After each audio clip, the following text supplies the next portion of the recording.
Okay, we are on the record in the Nance versus Ferraro matter. Counsel? Bar number 14351, Michael Burton here with Plaintiff Sandra Nance. Okay.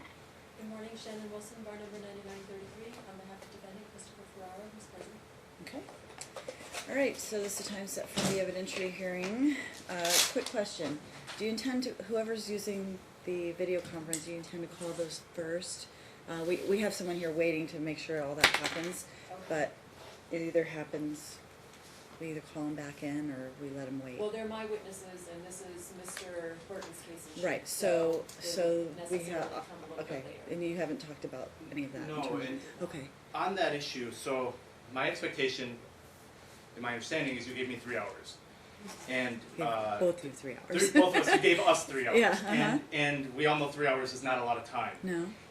And so my client has been adamant to me about having additional witnesses and things like that, and I've been cautioning her, we just don't have a lot of time. My expectation was that I would call my client, Okay. that would chew a lot of time on direct and cross with my client, and then I'm sure that she wants to put Mr. Ferraro on the stand, and I can't see a lot of time beyond that.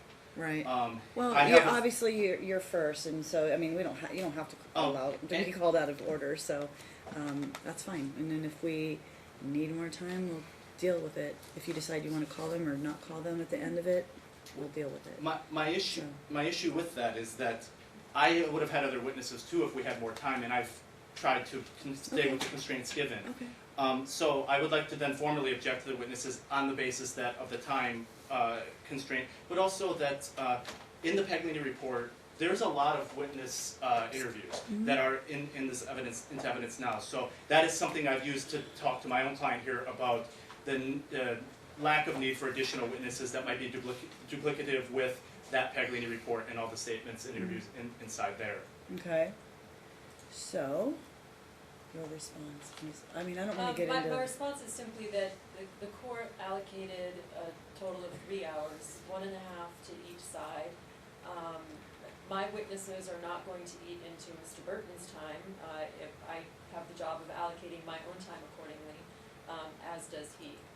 And, you know, again, we are dealing with allegations that are more than 7 years old, in most cases 10 years old plus. And so, and given the limited scope of the Court of Appeals directive on remand, I'm not sure why we would take more than 3 hours to do this.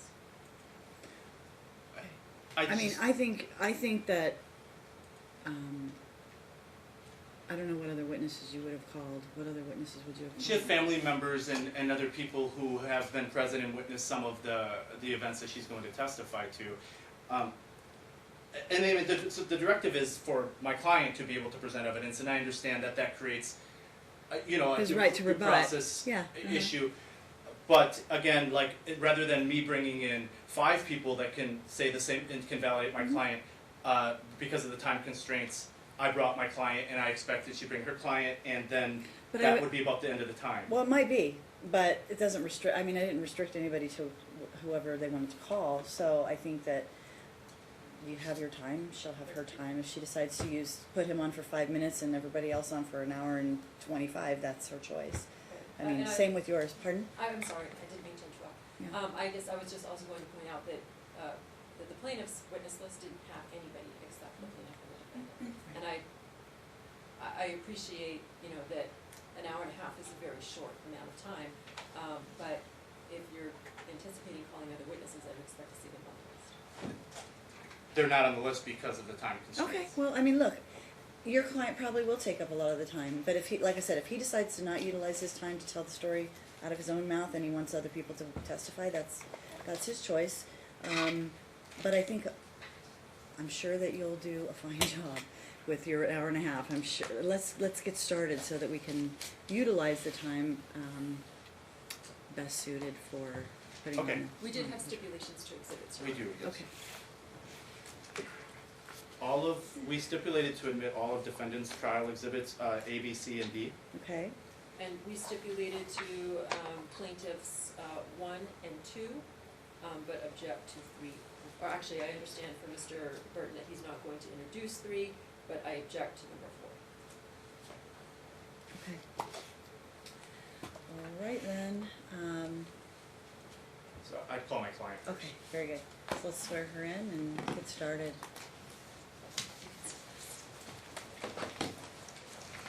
So you're not going to be necessary until later, just so you know, because you're not going to, because it's defendant's case.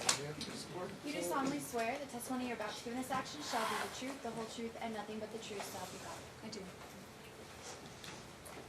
Your Honor, may I approach? Of course, yeah. Set this here.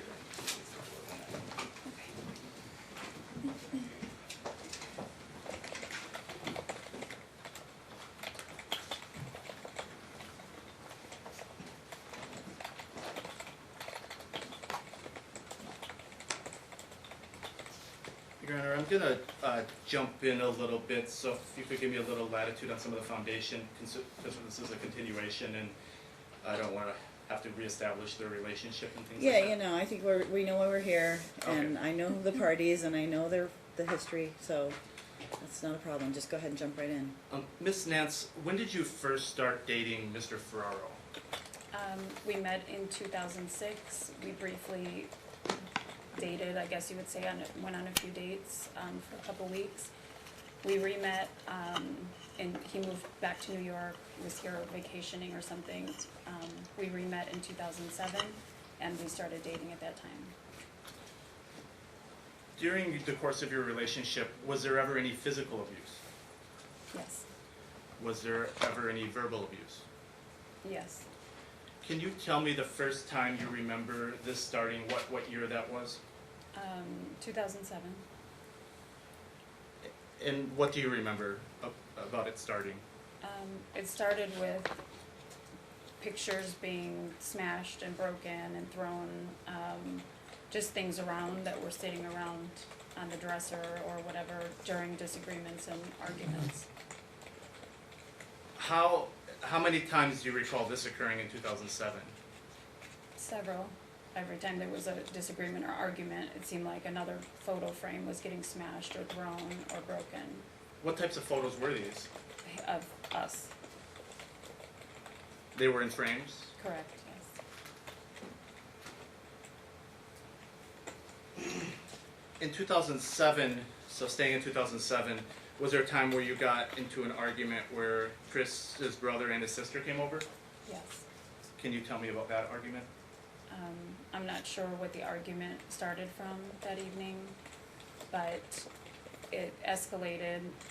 He threatened to move out. He called his brother and sister to come over and help him. They got there. It became very heated. I called my parents to come over for somebody to be on my side of what was happening.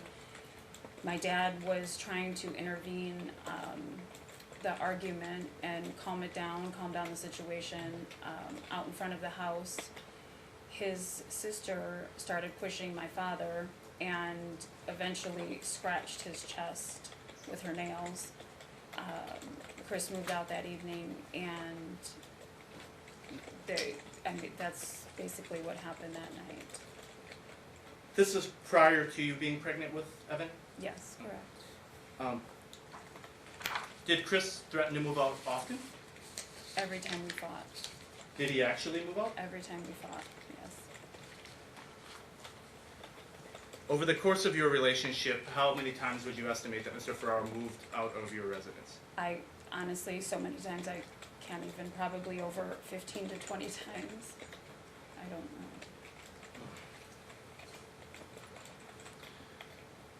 Were there times where your employment in 2007 would cause arguments? That was a lot of the arguments started because of my employment, yes. Tell me about that. He would continually make comments about my jobs that I had, whether it be a trade show job or a nightclub job or a hosting event or a MC event, any type of work that I was doing at that time through my agents. He would have a negative comment to make about it or accuse me of sleeping with my clients, and so on. Was this the same employment that you had when you met Mr. Ferraro? Yes, it was. Would he ever start arguments with you when he knew you had to leave to go to work? All the time. It seemed like every time I left to go to work, he would start an argument, yes. Would this carry over to while you were at work? Yes. How so? It was continual text messages, calls, me upset, me crying, me walking off of trade show floors to make phone calls to him because he was packing up things at our home, saying he was leaving again, and so on. Did you feel that he was intentionally doing this while you were at work to disrupt your work? Well, it seemed that way because that's when a lot of it was happening, yes. Was there a particular incident in 2007 that occurred while you were going to work that you recall that that led to some damage to your property? Yes. Can you tell me about that?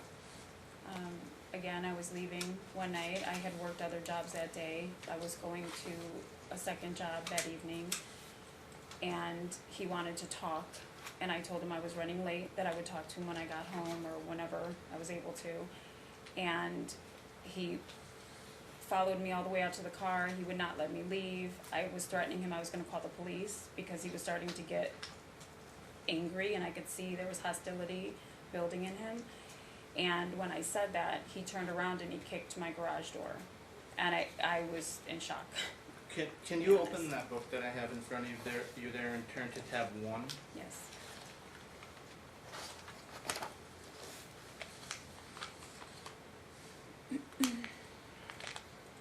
Do you recognize this photo? Yes. Where do you recognize this photo from It's the front of the home that I owned. at the time? Yes. And is this photo been altered in any way? No, except the circle around where the damage was. So you did do the Yes. circle. And what did you intend to circle there in that photo? Where Mr. Ferraro had kicked the door.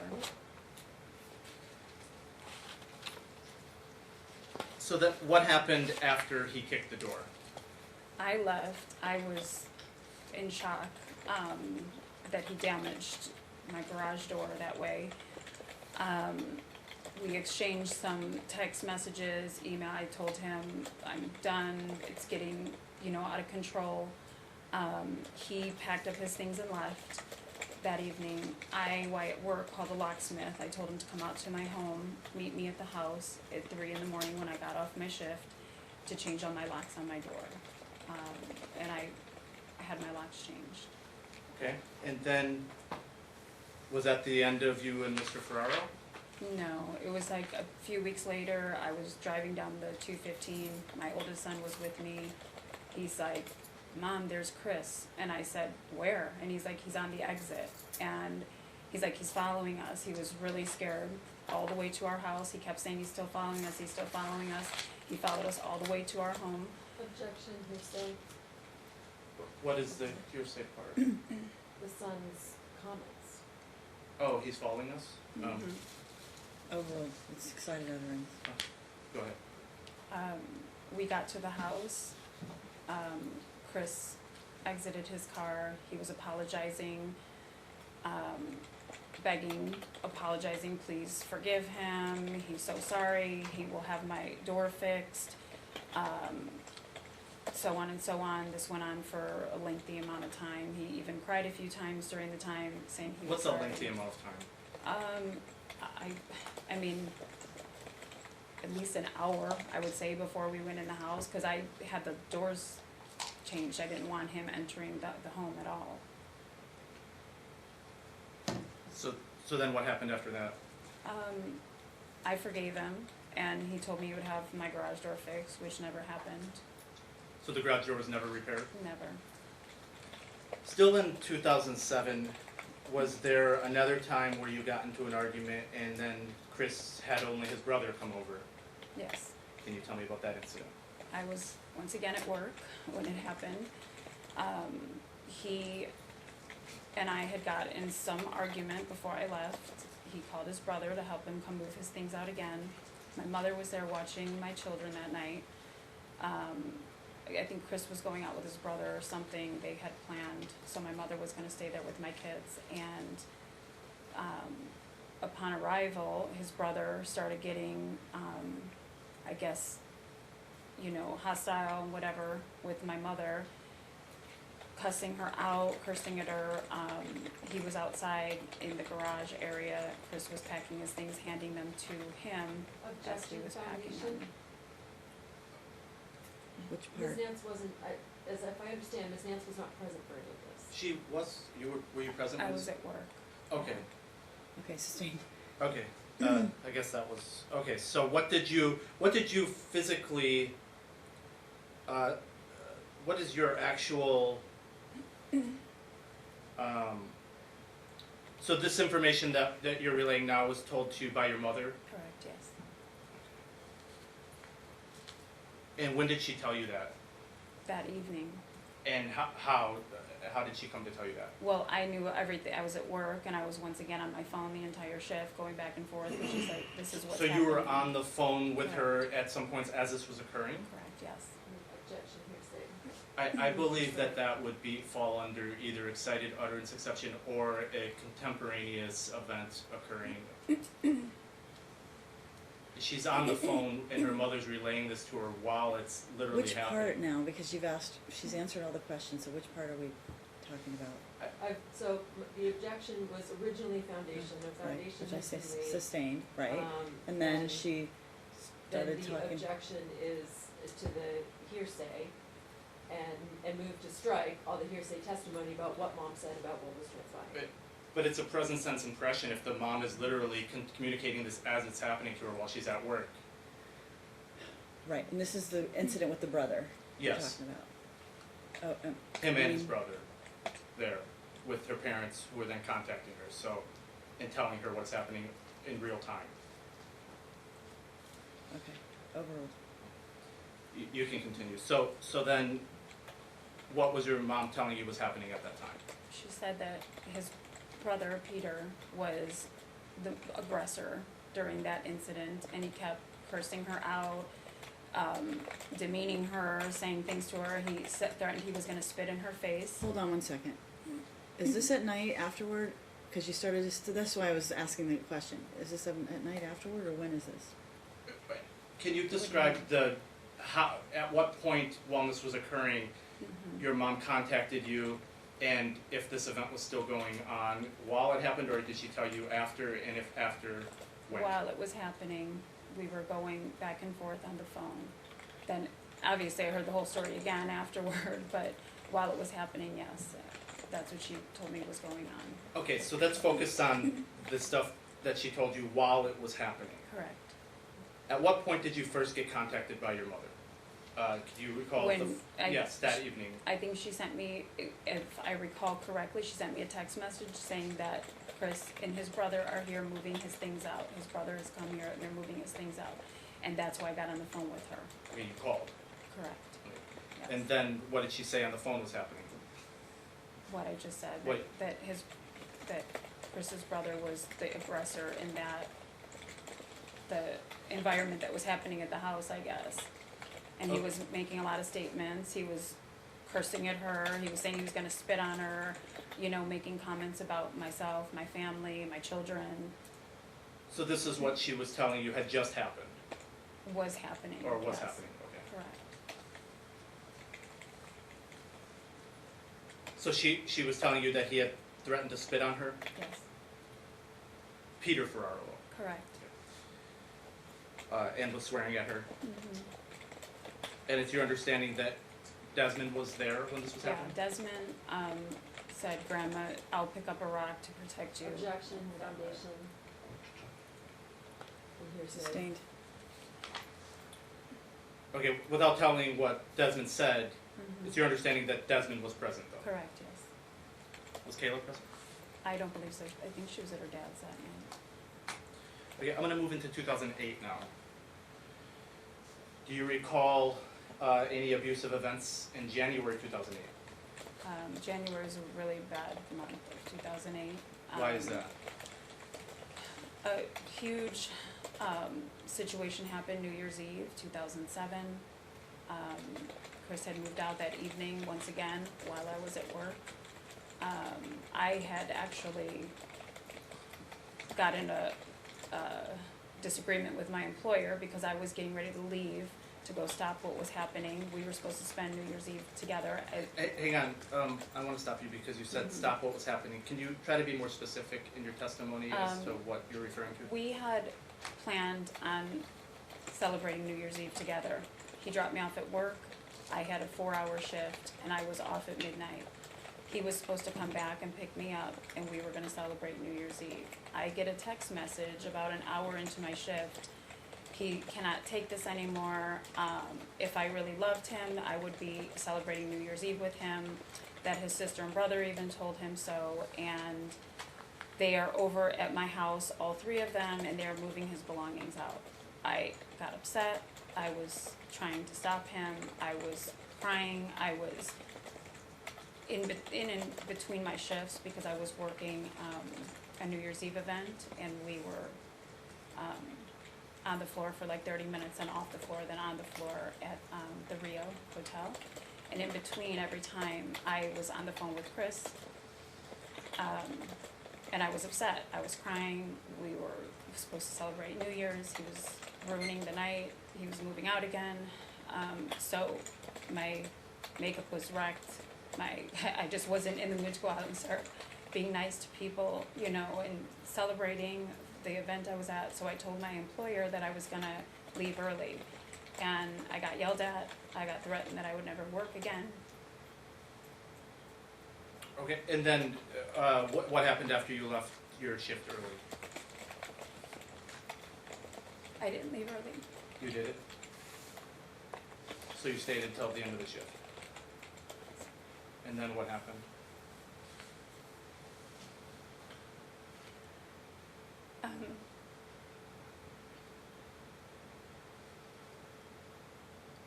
I came home. He was gone. He went out partying with his brother and sister. And then for weeks after that, there was major abuse, verbal abuse, accusations, harassments. His mother and sister made up some story that I was calling his mother, telling her I was going to kill her. All kinds of crazy things. And Chris continued to call me.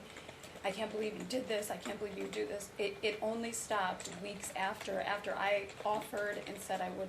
What was he referring to when he was saying, I can't believe you did this? Calling his mother, which I didn't even have her phone number at the time because her and I did not even communicate. She lived in New York. We were not we didn't talk. We really didn't know each other. We met in May, so I don't know, it was like 9 months into our relationship. We just didn't have a relationship. I did not even have her phone number at the time. I offered, I mean, it went so far as I offered a lie detector polygraph test that I would pay for. I offered to pull all phone records from my phone company if they would do the same to prove that phone calls didn't come into them. I mean, this went on for weeks. And after doing so, they kind of stopped because I was adamant about pulling phone records and lie detectors and everything like that. I was being trashed by his sister to my agents, to coworkers that I worked with. She was in the same industry I was at the time. She was actually one of my agents at the time. His sister? Correct. She trashed me through several agencies, tried to wreck my job, my career at the time here. And we finally started talking again, Chris and I. Objection, relevance. Yeah, Yeah, I what want to was- move it forward, Sandra, a little bit to the Sustained. next incident. Correct. We're going somewhere. So, Move to strike that last testimony as irrelevant.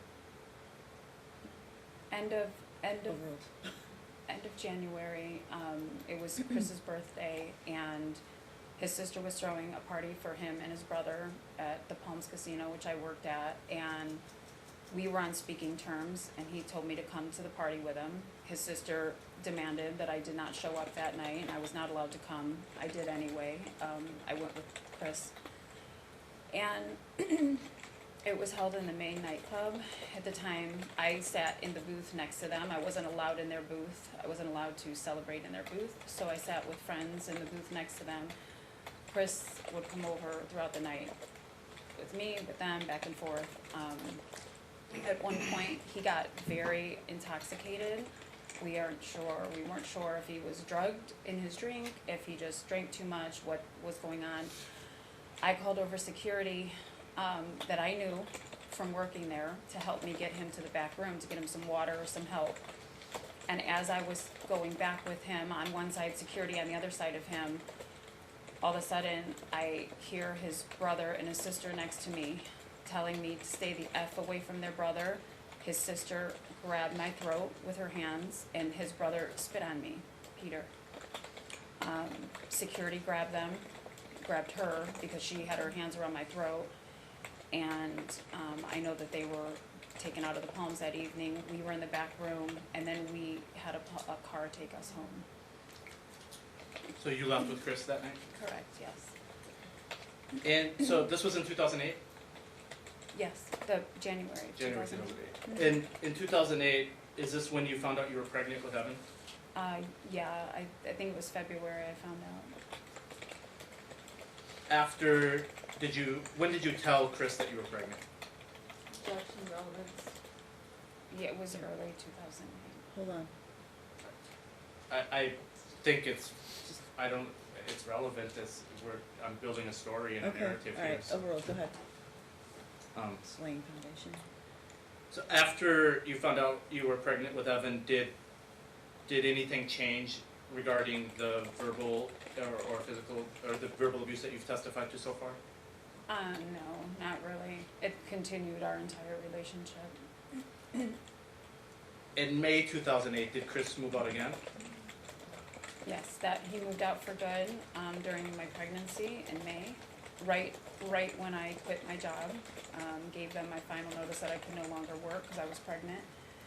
He How left. pregnant were you? I was 5 months. Continue. And I went through a lot at that time. I was in and out of the hospital throughout the pregnancy, even up until that time before he left, from stress, anxiety,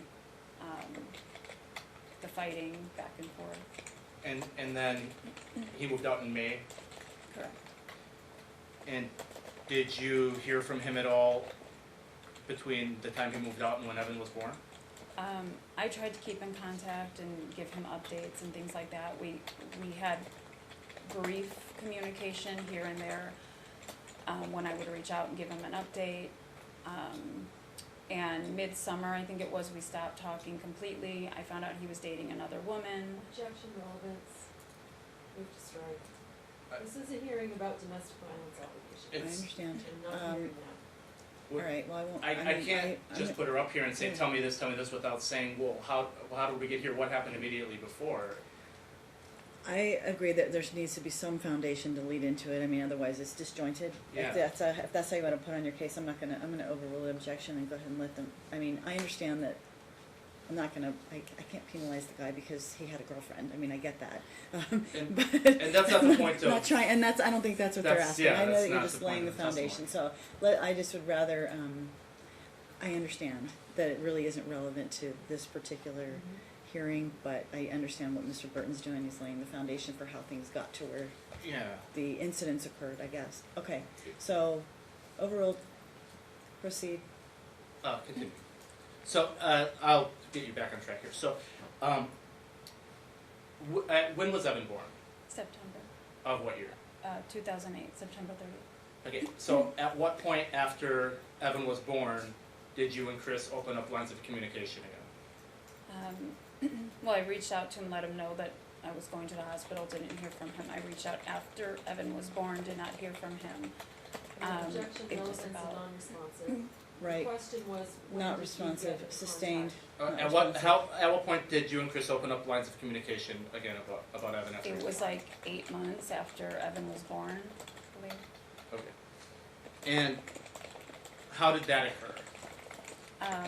I received an email from his father first, and his father asked, he told me that Chris had been injured in some injury, and then he asked me to see Evan, his grandson. I met him.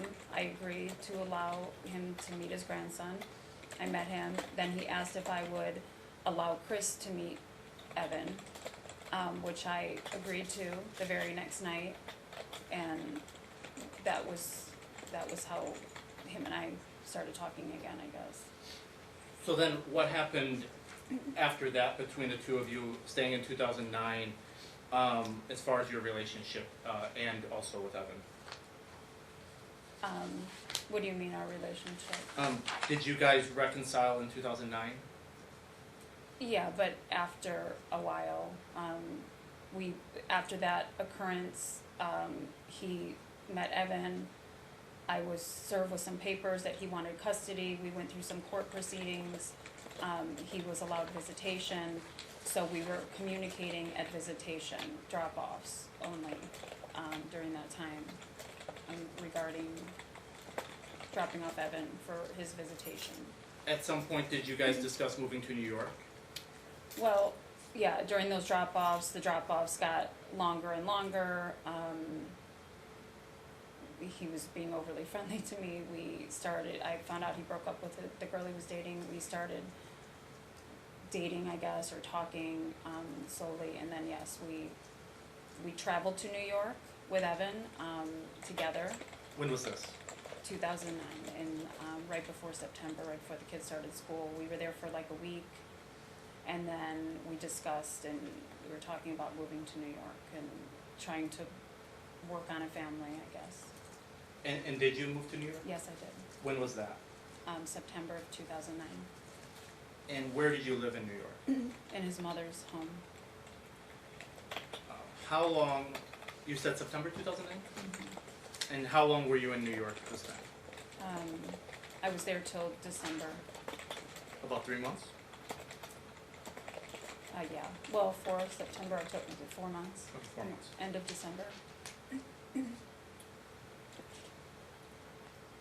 Tell me about that period of time you were in New York, about the, tell me about where you stayed in the Ferraro home. We had a room in the basement.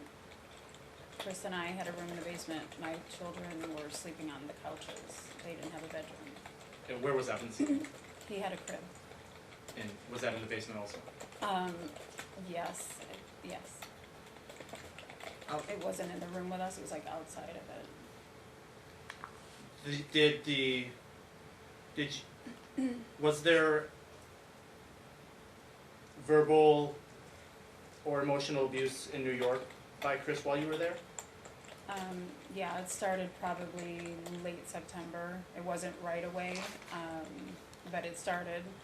And when we had moved out there, my parents were concerned about all the stuff that had happened previously. Chris told them that if there was any issues or problems, because we moved a lot of our things out there. I had several large boxes of mine and my children's personal belongings that Chris paid to have shipped out there. And he said if there was anything, any problems that occurred, any more, abuse, I guess, verbal and the emotional, everything that had happened up until that point, that he would help get us out of there, no questions asked, and he would send us back with all of our belongings. So is your understanding if you, more or less, if you weren't happy there or if it fell apart, you would be able to leave? Correct, yes.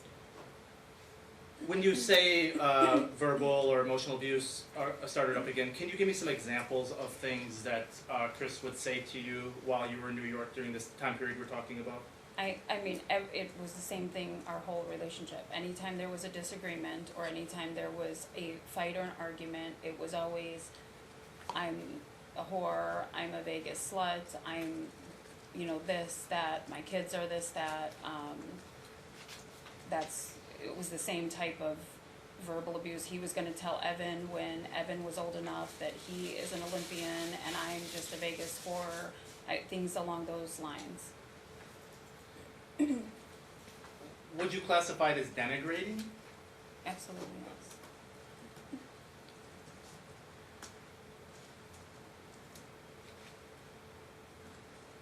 How much time did you and your children spend in the basement?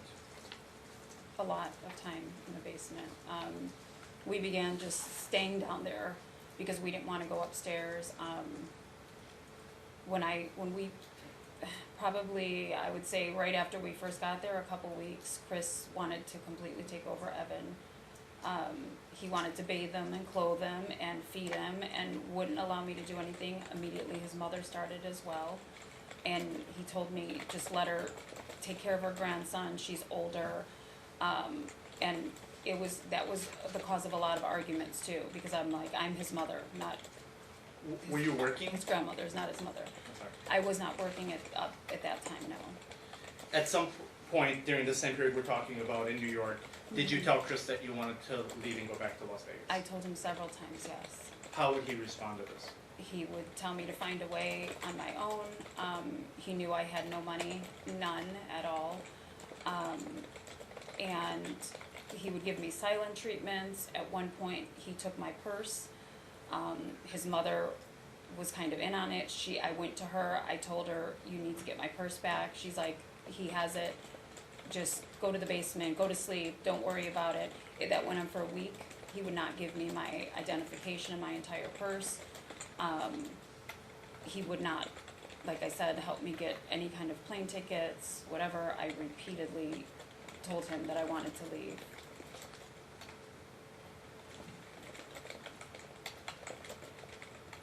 So you mentioned that he would give you the silent treatment. Can you describe that for me? He just wouldn't talk. He'd go upstairs, stay upstairs. When his sister still had a room upstairs at that time. When she was in and out of town in between visits, he would stay upstairs. He would even sleep on the couch. I was downstairs in the basement, like I said, a lot of the times with my kids. Sometimes we were even locked down there when they had family events and things upstairs, so we wouldn't come upstairs. Would you try to talk to him? Yeah, I mean, I wanted to get out of there at that point. I didn't want to have any more confrontations.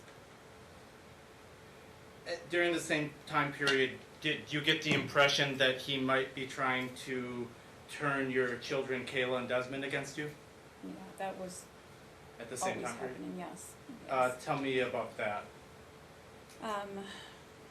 It was during that time period we were there that he took my son for a drive or a talk or whatever he called it, took him out for the day and told him, he was in 5th grade, he told him what the word abortion was and that I was trying to abort him during my pregnancy with him.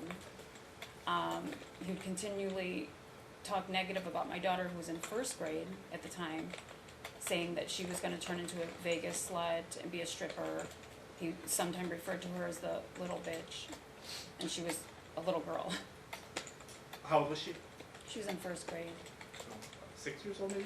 Yeah, something like that.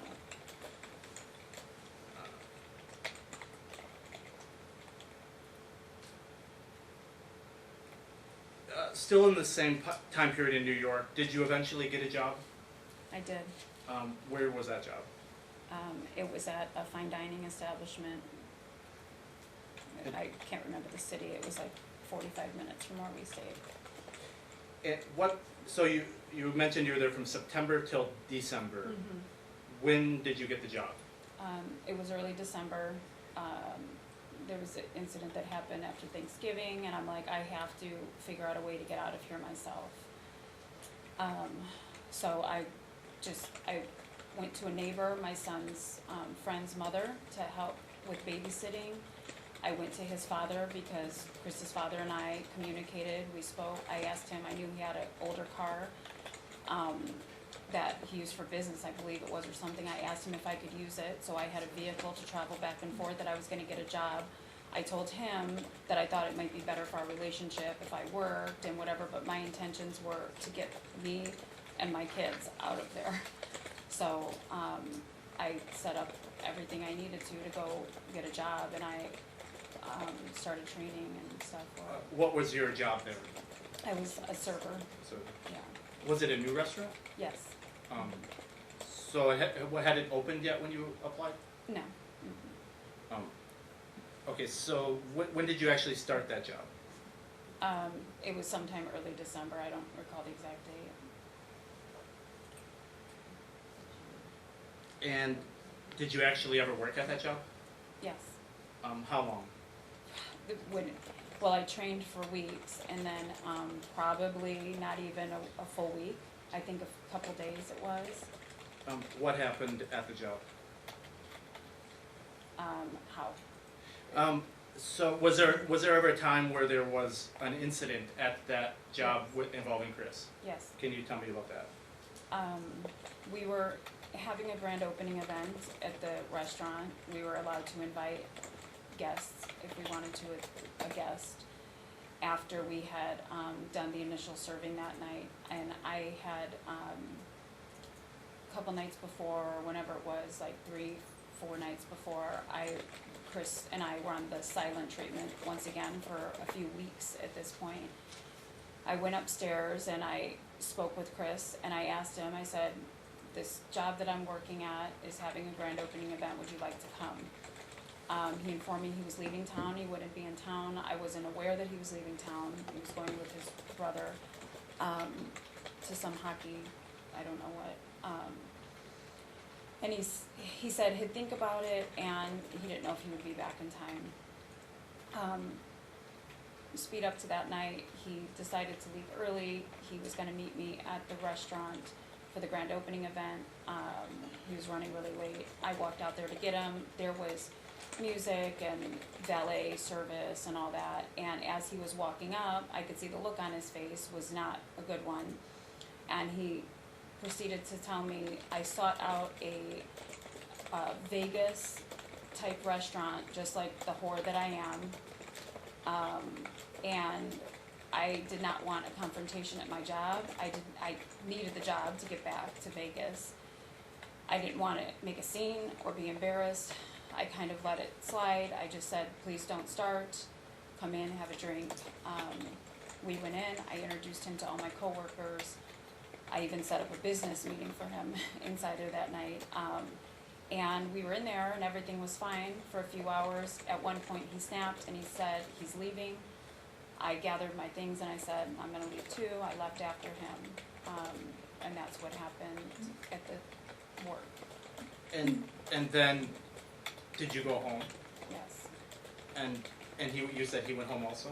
Yes, he was ahead of me, yes. How far ahead of? Just a few moments. He got to the car and then I just gathered my things. I would say tops 8 to 10 minutes. I don't know. So to be clear, were you working that evening? I was working before the event, yes. We had like invited guests or whatever we were serving. Were you drinking at this event? We both were, yes. Both were drinking, okay. Mhm. So what happened after you got home? I was going to the front door. I was putting my key in the door to get in, and all of a sudden I saw something out of the peripheral vision, over here on my left side. And before I could even turn my head, he was already on me, Chris. He grabbed me, took me down the 2 stairs of their 2 or 3, I think it's 2, right in front of their home. It's not like a big staircase. By my hair, took me to the ground and proceeded dragging me through the snow. By my hair, I kept trying to get up. I was begging him to stop. I was looking him dead in the eye, asking him to please stop. What is he doing? Dragging, pulling. My little toe broke in the incident. My coat was wrecked. I managed to get up. I ran to the car that I was driving, which was his car at that time, and I was laying on the horn hoping somebody would hear me because I didn't know when he was gonna stop. I had no idea what was gonna happen out there. It was like 2, 3 in the morning. I don't even know, it was the middle of the night. His sister heard it, opened the front door, and that's when that stopped. So you went to the car and you started honking the horn? Yeah, I was like laying on the horn, yeah. Is this the incident that was witnessed by the neighbor in the Paganini report? Are you aware? I don't know which incident was witnessed by her. There was a couple incidents. I don't know which one it was that was Did witnessed. the police come? Yes, Did you talk to them? yes. What did you tell them? They had asked me what happened. I wrote a report. They asked me if I wanted to leave that evening. My children were all asleep. It was, like I said, the middle of the night. I said no. First they asked if I wanted him arrested, and I said no that evening. I had nowhere to go.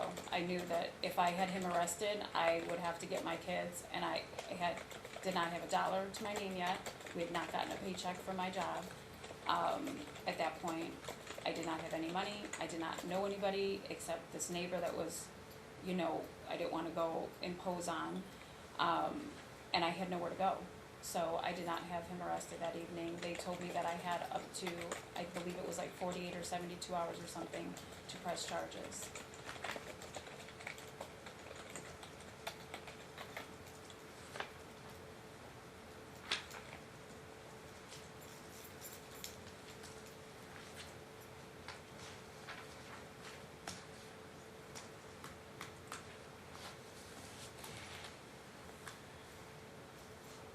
So he was not arrested that night? No.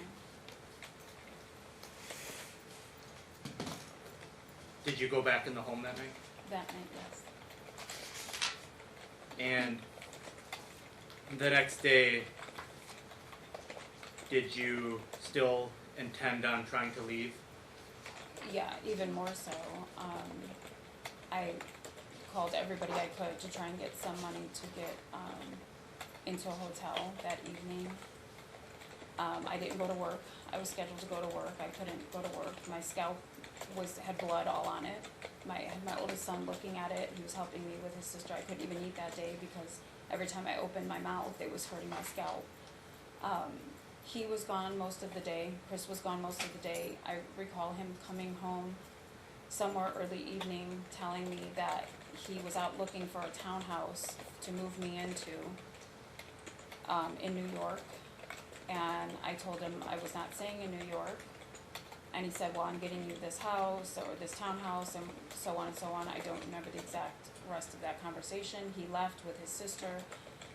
I managed to get up. I took my kids for a walk. I got them something to eat.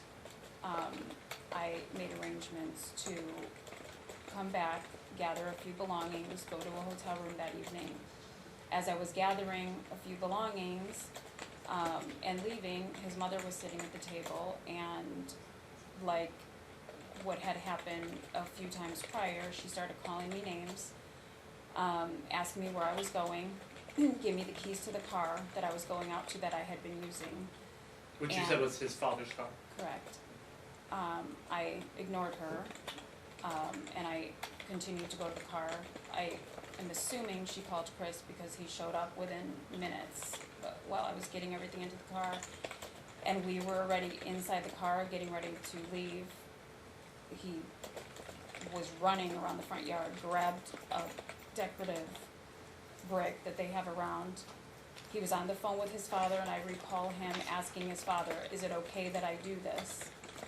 And I guess his father gave him permission. I couldn't hear what his father was saying. And he came over to the driver's side, and he started smashing numerous times the windshield. My oldest son was in the passenger seat, and my other two children were in the back seat, and my oldest children were screaming. Your Honor, several people just entered the courtroom and we would like to close the courtroom. Yeah, I would also like to close the courtroom. Okay, This is gonna be a closed we case, have to folks, so close I'm the gonna have to courtroom. escort you outside.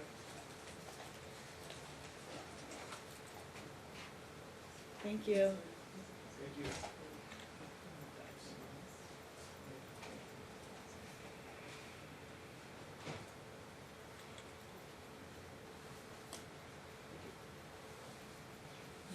Proceed. Okay. Let me reset you here. Can she repeat what she just said? I'll take her back like 10 seconds. Okay.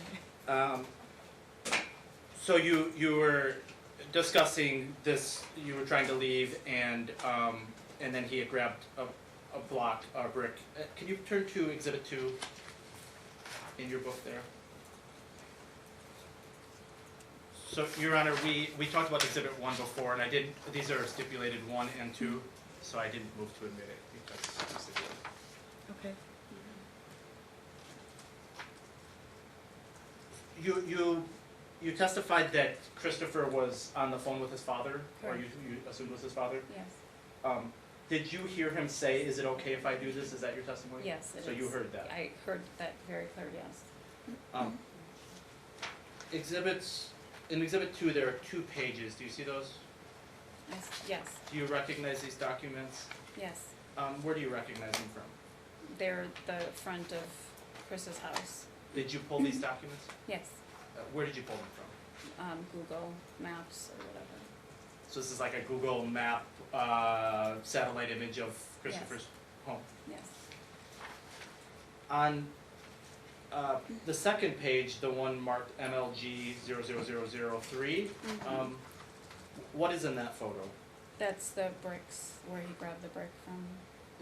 Which part? The part in the middle? Yes, the back part where the tree sits in the middle of all of them. Okay. So that was the type of brick that he had used to smash the window? Yes. Is that your Yes. testimony? If this were not the exact same brick, is it your testimony that these would be representative of the brick used? Yeah, that is where he got the brick from. Okay. I was parked right up near that, and he didn't have to go far to get it, it was right there. Okay. And who was in the vehicle when this was happening? All 3 of my children. So, Desmond? Desmond was in the passenger seat, Kayla was in the seat behind him, and Evan was in the seat behind me, in his car seat. How old was Desmond at the time? He was in 5th grade, How old would that make him? 11? something like that, I just remember the grades they were in when we were out there around And you testified earlier Kayla was in the 1st grade? that. Correct. And how old was Evan? Evan was just a year and a half, a little over, What time of day was this? night, it was Nighttime. dark.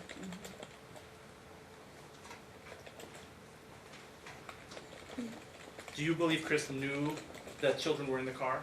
Absolutely, he knew they were screaming. My oldest kids were screaming, help, stop, help. The glass was flying, there was glass inside the car seat after I got the kids out of there. It went all the way to the back of the second seat. What happened after this, after the windshield was broken? I was on the phone immediately with the police. Neighbors were outside, coming outside. A couple of them said they saw what happened. Objection, hearsay.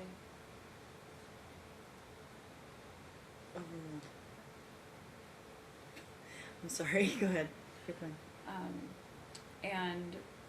I immediately told the police I wanted Chris arrested at that point, especially because my children were involved.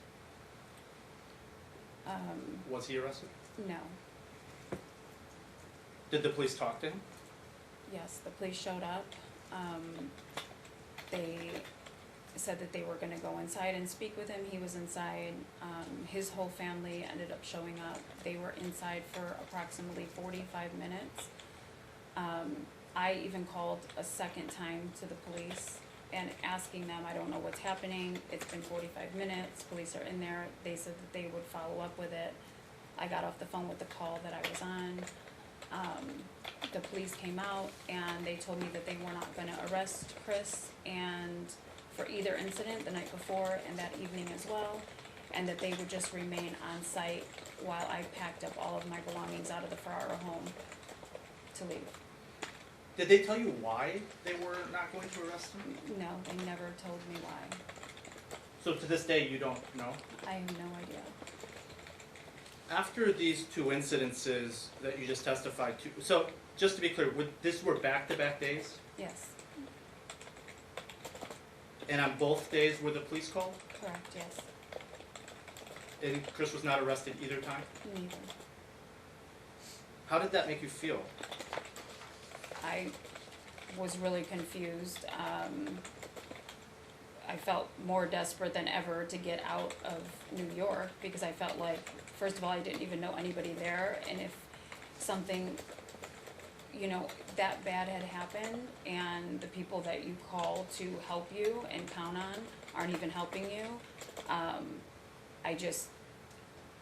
was beyond words, and I still am, of why there wasn't an arrest that happened after obvious domestic violence that happened 2 nights in a row.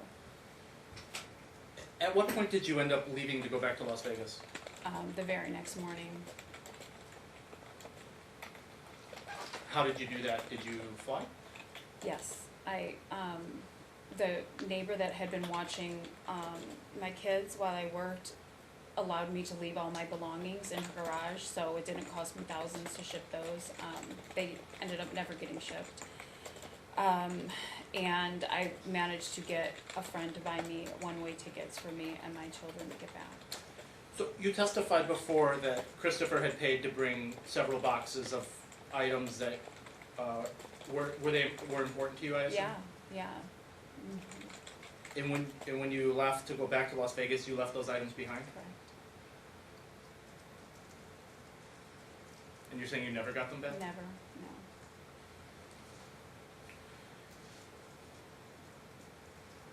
What happened when you returned to Las Vegas?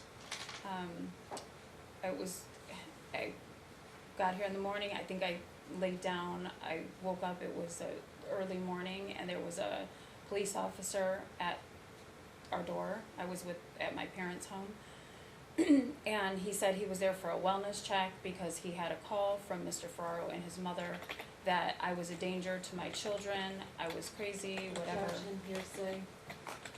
That was Sustained. what, Unless you have some exception. I'm stuck. Sustained. So, we gotta avoid things other people said in most cases. okay. So let's just move on to, did Chris contact you after you got back? Yes, How long were you back before he contacted you? just a few days. He thought I was still in New York, and when he found out I was in Vegas, he contacted me. And did he eventually come back to Las Vegas himself? Correct, yes. How long after you were back did he come? Probably a week, maybe less than a week. It was somewhere around that time period. And did you guys resume talking at that time? Not right away. We were kind of just talking on the phone. We weren't meeting up or anything like that. And so we're still in 2009, I think, winding down 2009. Do you recall a conversation with Chris at your parents' home where you discussed the events of New York? Yes. Can you tell me about that conversation? We were in my parents' living room. It was a long conversation. I want to say it was 8 hours. Because I think we referenced it many times how long it was. And my dad was trying to mediate the conversation to all the events that had happened previously throughout our entire relationship. Why can't you guys work it out? You're a family, you have kids, so on and so on. The conversation went round and round, and at one point at the end of the conversation, Chris said, "She makes me so mad, I could pull out a gun and shoot her," and my dad ended the conversation. He said, I will never allow you to talk this way, you need to leave my home. So, your dad had asked Chris to leave at that point. Correct, yes. Moving into 2010, did you and Chris reconcile in 2010? Yeah, it was early 2010. What month? January, like for the right away in January, around New Year's, I think it was, New Year's Eve. Tell me about how that occurred. New Year's Eve, Chris came over with an engagement ring, begging me to marry him, and he's so sorry and for all of his actions, and please forgive him, and so on and so on. I didn't accept the ring. He was staying at his sister's place at the time. He went back to her place. We exchanged text messages and some emails for a few days. I agreed to meet with him at one point. We discussed everything, and basically that's what happened at the beginning of January. Did he ever make any promises about if you got back together Yes. regarding?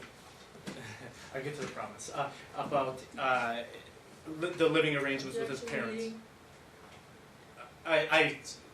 she started answering my question before I gave the specific Right, thing. I understand. Somebody start over. Yeah, but what he's doing is leaving. He can ask if he made any promises. I'm fine with that. No, he wasn't even asking that question. No, I was going He to was get asking to something something else, but Yeah, and Good she question, said, guys. she started talking about a promise, and he Yeah, said, yeah. I'll get to the promise. I'll So, another, change the term she promise, wants to just- tell us the story, but, Objection withdrawn. no, that's okay, well, go ahead, move on. I'll re-ask the question. Mhm. Was part of the communication that you were having with Chris at this time, did it have anything to do with what had occurred in New York and having lived with his parents? Yeah, I mean, and especially the domestic violence incident that just happened, I mean, we were talking about a lot of things at that time.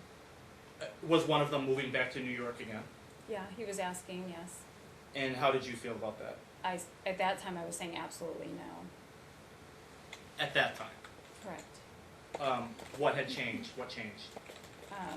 He was making all kinds of promises to me that he would never, ever lay his hands on me again. He would not have his family so much involved in our relationship, that we didn't have to move back in his mother's home. You know, I wouldn't even go back to the same county that they lived in because of what happened with the police. He promised me that we didn't have to go back there, that if I came back to New York, you know, we would move to the city where I wanted to live, and whatever else was promised during that time. Did you get married around this time? Yes, I agreed to marry him. We got married in a chapel here or whatever, before we went back to New York. When did you get married? It was like January 16th, I think, was the date. Of 2010? Yes, And then you eventually went back to New York? yes. And when did that happen? Just a few days after that, because the kids needed to be back in school and everything. And where did you stay when you initially arrived in New York? We stayed at a hotel in another county, as I mentioned, because I did not even want to be in that same county. It was in Nassau County, I believe, closer to the city. We stayed at the Hampton Inn, I think it was. And what was your plan at that point as a married couple? We spent every day with the children looking for a home to live in. Every day we woke up, we would drive to the city for hours on end and look for a residence. And at some point, did you have an altercation in that hotel? Yes, How long after being in New York did that occur? I think it was 2 weeks. Can you tell me about that? We were getting up to start our day out to go look for a home, and we were sitting right outside of where they serve breakfast, finishing up our breakfast and coffee, and the kids were there, and his brother had called, and they were talking. He hung up the phone, and something his brother had said, we both got into an argument about, and at one point of the argument, Chris picked up his coffee that was sitting in front of him and threw it all over me in front of the kids. And I stood up and I told him, that's it, it's over, and promised this would never happen again. I started going back to the room. So you were in the lobby? It was above the lobby where they served breakfast, yes. It was a lobby area, but it was just on a second level too. Okay, continue. And I was trying to get back to the room quickly. I was completely humiliated and embarrassed. My hair was covered in coffee. I had a white sweater, so I was covered in coffee. I just wanted to get to the room. And he was... Where were your children when this... They were behind us. They were... One of them, I'm assuming it was Desmond. I don't know what was happening with them. They were pushing Evan's stroller behind us. Chris was grabbing me by the arm. He was pushing me into the walls of the hotel, like trying to stop me. Just come back here, listen to me, whatever he was saying. I kept trying to make my way to the room. Our room was way at the end of the hallway. So we got down there, we got in the room. He shoved me into the bathroom, which was right next to the door. He told the kids to go on the other side of the room and mind their business, and put Evan in his crib and watch him. and he proceeded to lock me in the bathroom with him until I told him that I was not gonna leave. Did you tell him you were not gonna leave? Yes, Why did you do that? so I could get out of the bathroom because it was escalating and I was nervous, especially after what happened in New York, the incidents that happened previously. And I didn't want my kids outside in the room by themselves. So he was saying, was he telling you that he didn't want you to leave? Yes.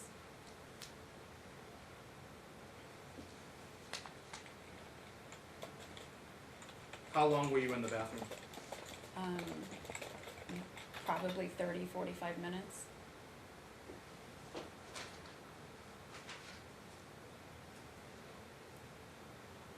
Was the coffee hot?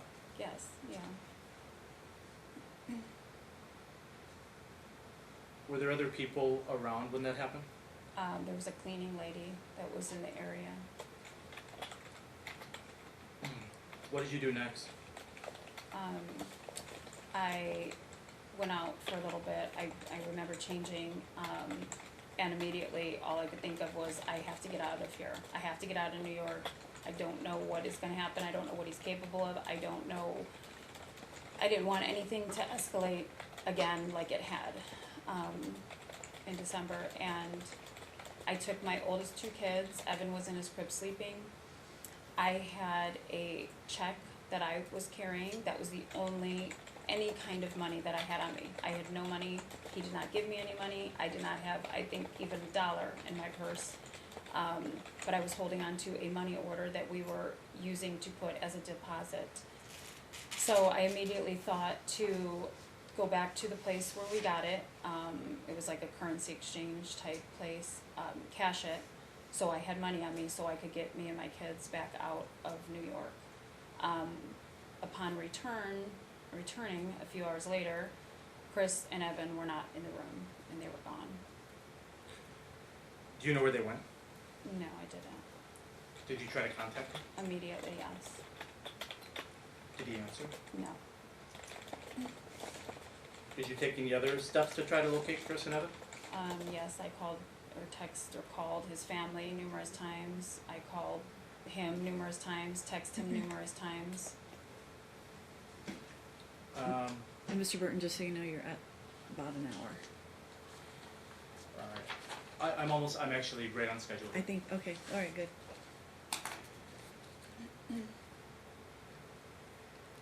How long was it before you were able to locate Evan? A few days, 2 days? yeah.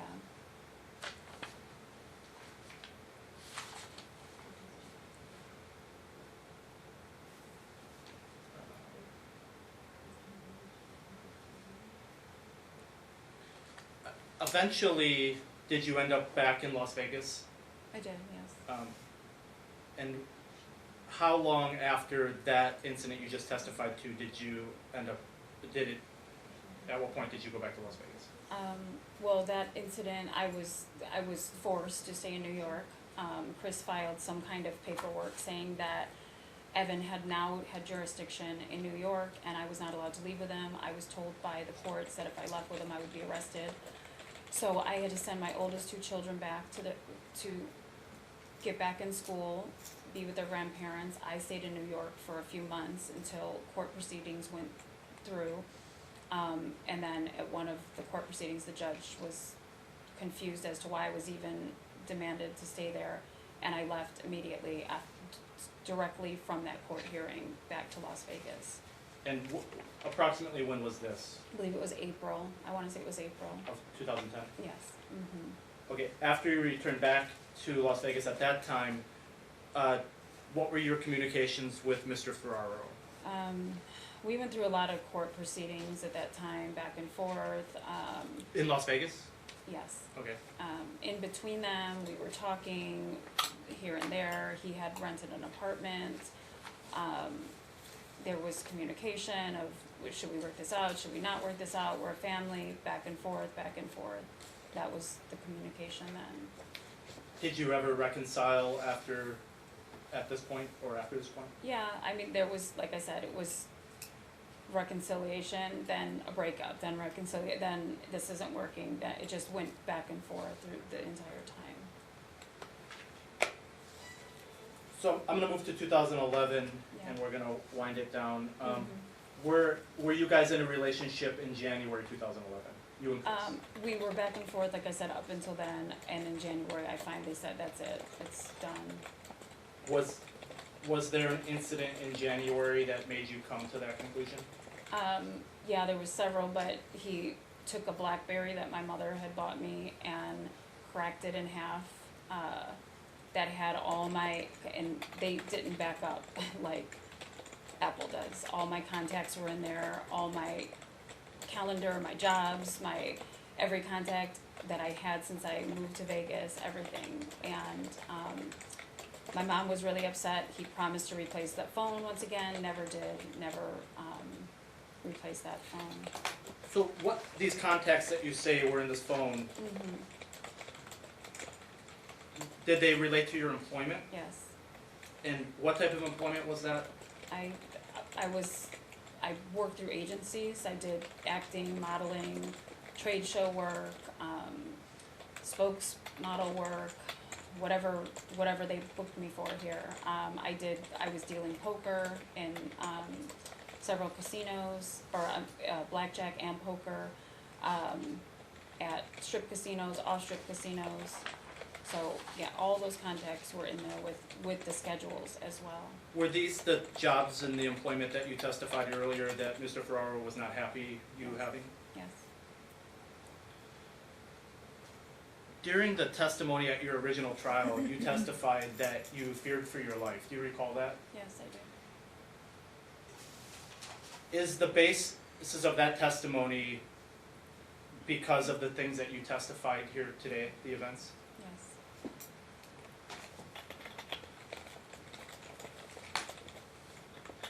Do you recall the last time we were in court during these proceedings about 2 months ago? Yes. Do you remember what day that was? I think it was January 23rd, I want to say, 23rd or 24th. It was. After that, we concluded that day, did you Skype with Evan? Yeah, 30 minutes later. Objection, relevance. Your Honor, there's something that occurred after the last court appearance that I think is relevant to witness intimidation, that I think is relevant to these proceedings today. You know what, let him do it. Okay, go ahead. Okay. And so you said you testified about 30 minutes after we concluded? Yes. Can you go to number 4 in that book then? Do you recognize this photo? Yes, I do. And where do you recognize this photo from? From the FaceTime conversation that I had with Evan 30 minutes after the hearing. And how did you obtain this photo? I quickly screenshot it when I got on the phone with Evan, and I asked him Hang on, what. no, don't get there yet. Yeah. So you screenshot this from your phone? Yes. And does this screenshot look similar or substantially similar to the one that you took that day? It is the screenshot, yes. And why did you take this screenshot? Because I read what was on the note above Evan's head that was on his headboard. I had never seen it there before, ever, prior to this day. It did not exist. I asked him several times what it was and what it meant and why it was there. He did not answer me. I kept asking him. He would not answer me. There was his phone was kind of moving around. It hung up. I called back several times. I think three, 4 times. He wouldn't answer. And when he finally picked up, it was gone. I asked him one more time. I said, "Why did you take that sign down? What was it?" He said he didn't want to talk about it. I left it alone because I don't want Evan involved in the middle of anything that is going on here. What did the sign say? It says that. The problem is you think you have time. And in subsequent Skype calls with Evan, has that been there? No. Your Honor, I'd like to move to admit Exhibit 4. I have no objection. Okay, we'll be admitted. That's all I have. Okay. Are you gonna cross-examine her, or are you gonna? I do have just a very little bit of cross-examination. Okay. I have a witness finder, may I approach?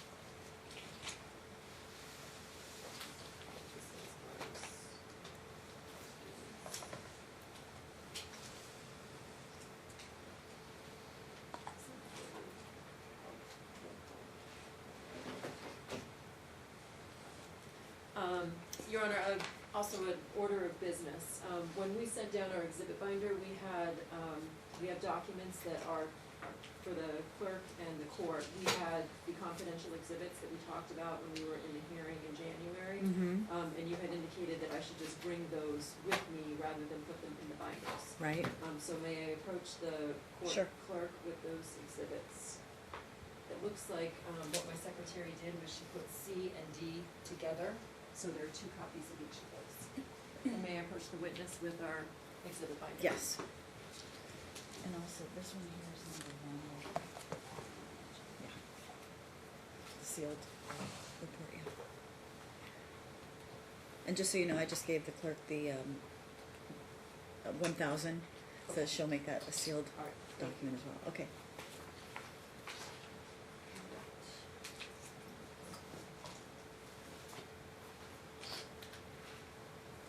All right, Ms. Nance, I want to take you back to the testimony that you provided regarding the night that you alleged that Mr. Ferraro pulled your hair. Isn't it true that the Suffolk County Police offered you emergency housing that evening? I don't recall. If you will go to that exhibit binder I just put in front of you and turn to exhibit D, please. Okay. Your Honor, move to admit exhibit D pursuant to the stipulation of counsel. Okay. This is, they're already stipulated, Yeah. correct? So okay. we don't need to make motions to admit. No, these, so this is she'll already stipulated have them there. admitted, yeah. for I'm sure. not used to stipulations Yeah. either. Yeah, you don't have to move to admit them, since Okay. you've stipulated. I never had before, but Mr. Burton did, so I thought it was a good idea. Okay, so are you at exhibit D, Ms. Nance? Yes. All right, thank you. And exhibit D are the records from Suffolk County Police Department. And if you'll notice in the lower right-hand corner, there are some letters and numbers. They begin D, E, F, T, followed by a series of numbers. Do you see those? Yes, I do. Okay. And if you would turn to the page that is numbered DEFT 1293. Yes. Okay. There's some handwriting toward the top third of that page. Is that your handwriting? 1293 we're on, right? Yes. No, that is not my handwriting. Okay. Down below, there's a signature. Is that your signature? That is my signature. Yes. Okay. So can you read what's written there up above? It starts, I, Sandra Nance, victim, state that on December 13, 2009. And then it describes some events. Can you read for us what's written there? Starting with my boyfriend. Right. My boyfriend and I had a fight over me working. He pulled my hair multiple times and dragged me by the hair across the lawn. I hit him trying to defend myself. I broke away and told him I was going to call the police, and I did. Thank you. Was there anything more that you told the officer that wasn't in this report? I don't recall what I told the officer. But certainly you told the officer this, right? Because you signed it. Yes. Okay. Do you recall if there was anything more that you told the officer that's not in here? I'm sure I told him the whole story, but I don't know. The whole story that you just told us Correct. a few minutes ago? Yes. Okay.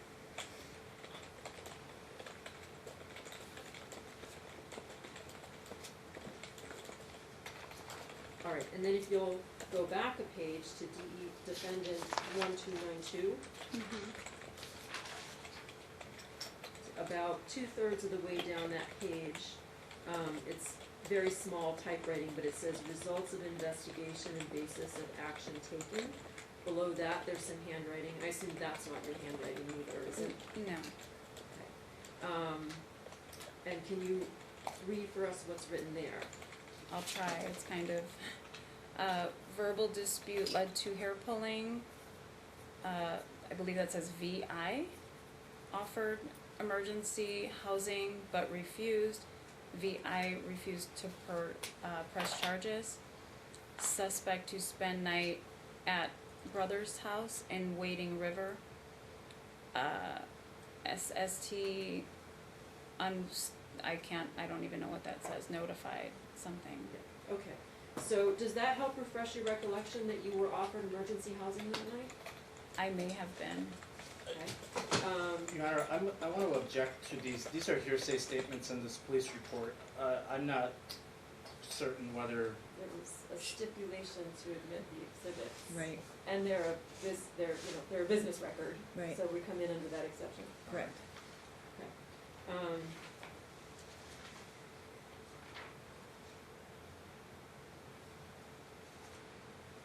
So I guess that means your objection's overruled. I understand. Okay. I just wanna make sure for the record, yeah. And then, Ms. Nance, can you turn to, DEFT 1295?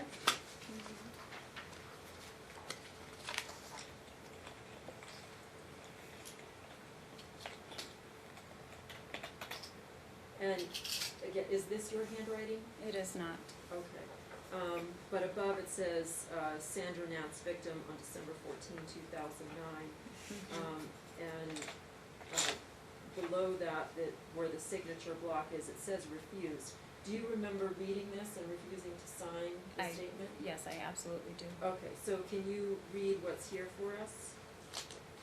I went to my boyfriend Christopher Ferraro's house at 54 Hempstead Drive, Sound Beach, to finish packing my stuff, and did get out of the house. I got some stuff, and while I was outside, my boyfriend's mother, Diane Ferraro, came out yelling at me to give her the key.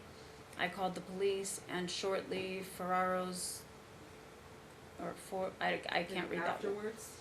Boyfriend Christopher showed up. After the police showed up, Christopher came outside and went over to his parents' car and began using and smashed the windshield.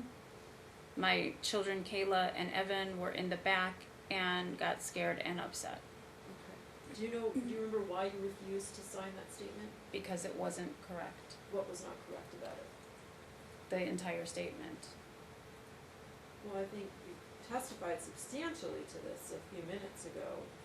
What, Not, this was not what I testified. No, it was not. okay, can you differentiate that for me? Well, the incidents here that the officer wrote, he wrote this after the 45-minute conversation that I referred to in my testimony, and my oldest son was in the front seat. He did not mention that he was in the front seat. Let's see. Let's start from the beginning, and I'll tell you. Went to my boyfriend Christopher's house to finish packing my stuff and get out of the house. As I testified, I was planning on leaving that night to go to a hotel room. I was not packing up all my belongings. As I've mentioned, I had numerous boxes and things that were in the home. I got some stuff and was outside. My boyfriend's mother came up yelling. She did not yell at me outside. It was inside the home that she was yelling at me. I called the police, and shortly afterward, my boyfriend showed up. The police weren't called till after he showed up. They weren't called prior to him showing up. So everything that was written here, as you can see, was not written by me. It is not the facts that happened. Right, so you felt that they weren't accurate. Correct, and that's why I you did so. refused, yes. Okay, let's turn back to page 1294.